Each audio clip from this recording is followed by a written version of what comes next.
Ericsson in Detroit. Checkered flag, good job, buddy. Wins for the first time in his Indycar career. He's now won 2 times in flag. Indycar. Nice job, Marcus Ericsson with number 2. takes the inaugural Music City Grand Prix. Marcus Ericsson. Did it, buddy. You just won the Indy 500. Marcus Ericsson wins the Indianapolis 500. Welcome to week 3 of Bad Predictions, IndyCar style. And now Marcus Ericsson in the Husky Chocolate Honda is a winner again, but this time on the streets of St. Petersburg.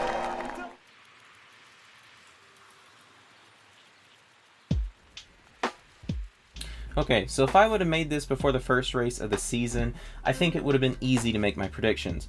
But as I sat watching the St. Petersburg Grand Prix, for the first 30 laps, everything I thought I knew was being flipped on its head. However, by lap 40, everything was normal again. And that's why I can say with pretty good confidence that the most dominant teams this year will be, again, Penske and Ganassi, like always. IndyCar boasts a spec chassis, universal aero kit, and Firestone tires, but it never fails that these two teams will always be on the top, dominating. And I hear you, but what about Andretti? What about McLaren? And if you're not very familiar with the last decade of IndyCar and just know the names, I'll just say that Andretti is like IndyCar's Ferrari. It's a big name, with a big team with a lot of potential, a lot of history, but they'll always find a way to not win. And I know, for being fair, the Andretti drivers that were involved in incidents this weekend, none of them were really their fault. They were innocent for the most part. But they still didn't win. It's written in the stars. McLaren, again, not fault of the driver, but with 2 laps to go, engine issue, and again, didn't win. I think these are the Tier 2 division of teams. By the end of the year, they'll probably get 3 wins, maybe, per team, but people will really be surprised by how uncompetitive they were for majority of the year. Then the next class of teams would be the ones that are usually in the top 15 to top 10 in the running order, and may surprise by getting a win or 2 by the end of the year. Those teams, of course, being Rahal, Letterman, Lanigan, Meyer-Shank Racing, and Ed Carpenter Racing. If I had to give one team the edge over the others, I would say it would be Shank over Rahal over Carpenter. It was hard to get a read on how much performance the Shank cars had at the first race because they were in the crash on lap 1. But when you consider how experienced and successful both Simon and Elio have been throughout their careers, I'm going to give them the edge. Then for the final class of teams, those go to Juncos, Foyt, and Coyne. These are the smaller teams that are trying to do their best with what they have. However, Foyt and Coyne no longer employ Sebastian Bourdais, so good luck being the giant killer, I guess.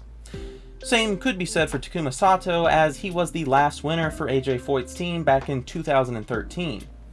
So what I'm getting at is if they win, it'll be a big surprise. The Juncos team will also be a surprise if they get a win this year, but I feel strangely optimistic that they could have a pretty solid year. And since I was just talking about the teams, I'll start with the Manufacturers' Championship. When you look at the balance of teams that are Honda versus the teams that are Chevy, I'm going to go with Chevy winning it at the end of the year. If your 2 flagship teams are Penske and McLaren, I think you have an overall better chance than Ganassi and Andretti. And what about Rookie of the Year? Well, Stingray Robb usually takes a year or 2 to become consistently competitive, and Benjamin Peterson is a serviceable driver, but also taking into consideration his team, I'm going to look at the other 2 rookies. Marcus Armstrong is only doing a partial schedule, missing the 5 ovals, but he's driving for Chip Ganassi, so he definitely has the car advantage. Agustin Canapino was a name I had to look up. He's had a very impressive racing resume from series that I've never had the pleasure of watching before. But he's also driving for Juncos. If this year's Indy 500 was double points, I may have picked Canapino, but since it isn't, and Marcus is both talented and driving in a Ganassi car, and from New Zealand, and they seem to do well in IndyCar, I'll choose Marcus Armstrong. And then finally, who is my championship favorite? Well, I know IndyCar YouTuber David Land has picked Marcus Ericsson for his, and according to my intro, you'd think maybe I'd do the same, but I'm just not sure. For the last few years, Marcus has been my secret on IndyCar fantasy success because he can usually and consistently get into the top 10 and top 8 by the end of the race. But when you have drivers like Joseph Newgarden who can have a bad year and still win 5 races and finish second in the championship, I think this year I'm going to pick Joseph Newgarden. Then for the Indy 500, it's pretty hard to predict. He's only running a part-time schedule, but this is the best team and car combo of his entire career, and I'm totally biased. So I'm going to say Takuma Sato wins the Indy 500 again. And since I just mentioned it, no offense to Marcus Armstrong, I like him and I hope he does well, but if Sato's doing the ovals and Ganassi has Bourdais on his sports car team, I wonder if anyone at the office thought to maybe put Bourdais in for the non-oval races and have a half Sato, half Bourdais car. I've wanted Bourdais back in a good car for years, and from someone looking on the outside, it just seems like a logical no-brainer. But, oh well, I'll cope. But that is enough of my ramblings. What do you think of my predictions? Who is your bet for the championship this year?